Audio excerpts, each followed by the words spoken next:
ഇന്ന് നമ്മൾ ചെയ്യാൻ പോകുന്ന വീഡിയോ എന്ന് വെച്ചാൽ ഒരു കൊയ്ത്തുത്സവമാണ്. അപ്പം ഞാൻ ഒരുമിച്ച് ഞങ്ങൾ കൊയ്ത്ത് നടത്താൻ പോകുന്നത്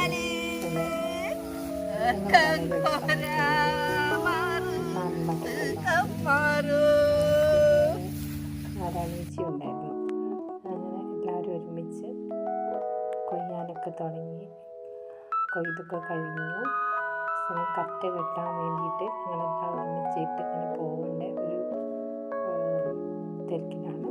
അപ്പം എനിക്ക് സന്തോഷം തോന്നിയ സമയത്ത് ഞാൻ കുറച്ച് തൊട്ടടുത്ത പറമ്പിലെ കുറേ ഇങ്ങനെ കതിർ കൊയ്ത് കതിർ പാകത്തിൽ കിടക്കുന്നുണ്ട്. അത് കരനെല്ല് കൃഷിയാണ്. കൃഷിഭവനിൽ നിന്ന് കിട്ടിയ നെല്ല് കരനെല്ല് ആക്കിയിട്ട് കൃഷി ചെയ്തതാണ്. വയലാണെങ്കിൽ ശരി, ഭാഗത്തേക്ക് ഞങ്ങളുടെ ഭാഗത്തേക്ക് വയലല്ല, ഒരു കുഞ്ഞി ഭാഗത്തേക്ക് പോലെ ആ ഭാഗത്താണ് നമ്മൾ ചെയ്തേക്കുന്നത്. അത്യാവശ്യം നല്ല രീതിയിലുള്ള വിളവൊക്കെ കിട്ടിയെന്ന് പ്രതീക്ഷിക്കും. എന്നാലും കുറേ കിളികളൊക്കെ തിന്നുപോയി. കിളിയൊക്കെ ഒരു രസമല്ലേ, കുറേ കിളികളൊക്കെ കുറേ തത്തകളൊക്കെ ഉണ്ടായിരുന്നു. തത്തകളൊക്കെ കണ്ടു. ഈ വീഡിയോ എല്ലാവർക്കും ഇഷ്ടമായി എന്ന് കരുതുന്നു. ഇഷ്ടമായെങ്കിൽ ലൈക്ക് ചെയ്യാം, ഷെയർ ചെയ്യാം, സബ്സ്ക്രൈബ് ബട്ടൺ അമർത്താം.